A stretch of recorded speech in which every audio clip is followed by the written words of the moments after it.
Hi, Frankie C here.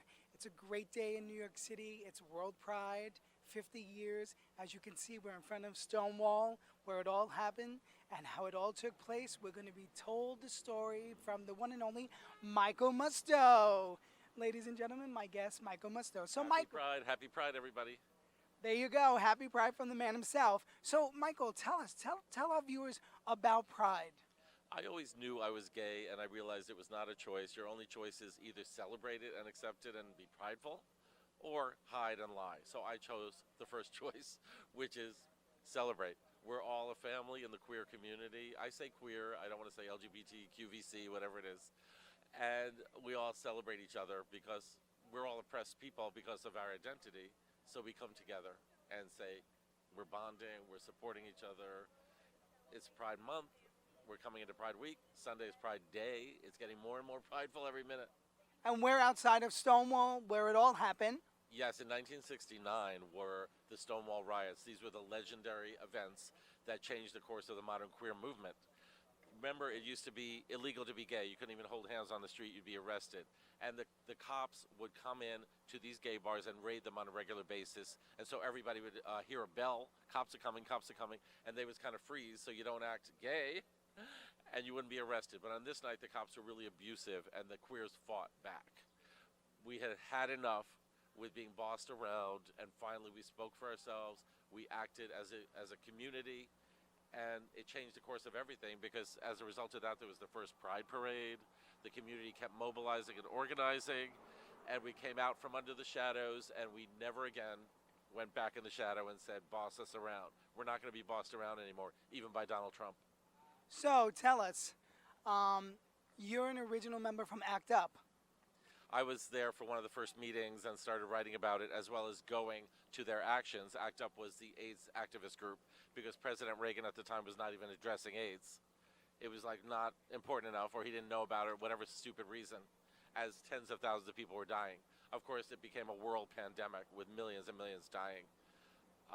And ACT UP was a brilliant organization that took to the streets. We protested the FDA and St. Patrick's and everyone, just waking people up to the reality of AIDS. Well, as you can see from his doings and the doings of others, they're woke. They awoke, and we will never sleep again. It's important, everyone, to just be vocal. Don't hide, don't be afraid because of your identity. It's your identity, embrace it. It's not special rights, it's equal rights. That's what we're fighting for. We've been bullied, we've been beat, but we're here and we're queer. And we're not going away. So what would you like to see for the younger generation today? I love the younger generation, and I think they're very smart, and they have more information at their fingertips thanks to the internet than I did. They have more queer representation. When I grew up, there was no positive gay representation. There was no out celebrity, there were no TV shows. Gays were portrayed as sad losers, victims, or psychos. So I hope the young people realize how the way was paved for them in many ways by the people who fought at Stonewall and so many other places. Don't take anything for granted. Don't think, oh, you have gay marriage, you have all these rights, you've got your place at the table. No, we're still fighting, especially with Trump trying to repeal everything. So keep fighting, kids. Be vigilant, be safe, be careful, and also fight for your right, because your rights have not arrived yet. So, Michael, with flags all over the city, what's your thoughts on that? Well, I'd like to see them all year. I don't like once a year people acting gay. I'm gay every minute. I'm a walking rainbow flag. I don't personally need a rainbow flag. I am openly gay all my life, at work, with friends, with everyone. It's a nice show of support, but something about corporations coming in once a year to show how pro-gay they are, whoop-de-doo, thank you for the support, but really prove it. When we go uptown and we look at these banks that have all these big displays in the village, they don't have displays uptown. They're only catering, pandering to us. So I'd like to see a universal support for the queer community. And on Pride Day, 9:30 in the morning, right here in front of the Stonewall, there's going to be Reclaim Pride. This is a march that has sprung up as an activist march in answer to the Heritage of Pride Parade, which is glitzy and corporate.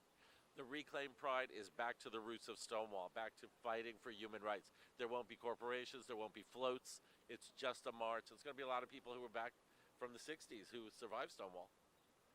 So you heard it from the man himself. That's the place to be. 9:30 on Right here. June 30th in front of Stonewall Pride, where it all happened. And then, if you'd like, you could stick around for the lovely march and the parade. And this Reclaim Pride March goes all the way to Central Park, and then there's a rally with Vivian Bond and all these performers and speakers. So that's going to be an incredible event, just like the old days when it really was about activism, not just corporate proving how pro-gay they are. So ask yourself, what does gay pride mean to you? We're in the West Village in front of Stonewall, and I'm here with my lovely guest. Nikki Kuritsky. So, Nikki, tell me, tell our viewers, what does pride mean to you? What does pride mean to you? So pride means really like celebrating who we are. Just taking the moment to embrace and celebrate the fact that for a long time we didn't have these rights, and this is really an opportunity now to say who we are and to be proud of it in a place where for so long we were not able to be so. And so I think being prideful also means that we are kind of showing people who are not out yet, like, hey, this is great, there's an opportunity for you, and it's really good. And it really shows people who don't know anyone who's out and gay, that people that you know in various areas of your life are gay, and they're no different than anyone else. And so for me, it's important to show my family that it's important that we are a family just like any other family. And we take our kids to do pride events so they can see other families that look like them and not feel alone. I love it. Wonderful. Just so beautiful and touching. So, you'll be at the pride event. Yes, yes. Okay. Go to Pride every year, take the kids. It's really important for them to see. Well, we love it, and thank you so much for taking the time to talk to me and to us and the viewers and giving us a view into your life. And I agree with her. We're queer, we're families, we're just like you and everyone else, and we're queer, we're here, get used to it. So I'm here with some guests from Sweden. You guys are, Fernando Molin. Henric Flodin. Martin Hallberg. and what brings you guys into town? World Pride, of course. Yeah, I'm Stonewall Inn, 50 years anniversary. See New York and enjoy Pride. Yeah. So I'm going to ask each one of you, what does pride mean to you? To me, it means my history, my present, and hopefully for everyone, the future. Yeah, I couldn't like top that. It's the same here, actually. Yeah, keep on doing the work, kind of, to march and to be present in now and future. So, do you guys know the history of Stonewall? Yes, actually, we do. I can speak for all of us. I think. Yeah. I would actually make this a little bit more proud moment for Sweden because we are really good at keeping the history alive. I think over there in Sweden. Yeah. Yeah. Is it, when you think of pride, what do you think of the people that have come before you that have sacrificed themselves in 1969, that they fought right here to make this day happen? Yeah. No, I mean, I told my friends, like, you feel so humble being here. And even though we know our history, it's a constant reminder of it's so important to never forget what these people did for us, for all of us. And it's humble, grateful, really. So, when looking back upon it, and I'm sure you guys have seen photos and footage, when you're viewing that, and then you think of 2019, how do you find the comparison? Oh, such a different time. I mean, the legacy of Stonewall is where we all kind of came from and where we are heading like in another direction, but we still have the memory of it and the legacy from it. So just keep on doing the work, I would say, literally. So we need to keep on fighting. Is that what you're saying? Yes, definitely, and not just for the like gay people, more trans, and keep on fighting for other people, other minorities within this group, with this LGBTQ umbrella that exists. Just focus on the minorities that don't have the rights yet fully. So what you're saying is, as well as the LGBTQ community, we should also help and fight for other communities who don't have rights of their own, not only for the rights that we're fighting for, but other rights for other communities. So we should join forces. Kind of. I mean, it would be a good thing. Pride as a whole is to be yourself, kind of, I would say. To fight for you as a human being, to the right to be you as you are. I think it's also very important to also remember why the history was became like it became. If you say that in English, it's a reluctant, it's a resistance towards all people that are different, and it becomes more and more refined. If we say the enemy, they become more and more defined, more refined, more better at telling us and the world around us that it's something wrong with being gay or lesbian or trans or whatever letter you define yourself as. And I think it's also really important to keep that in mind, to not forget and to not relax too much. It's fun, it's great to be here, but it's also very important to remind yourself that the fight will never be over. It will never stop, and so shouldn't we. We should never stop.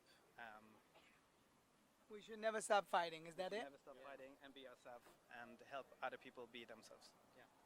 Well, thank you guys, Sweden, and to all our brothers and sisters of the LGBTQ community in Sweden and around the world. We look forward to celebrating World Pride with all of you. Happy World Pride. Happy World Pride, guys. And fine-tuning this lovely piano in the lovely West Village Park. As you can see, all the flags.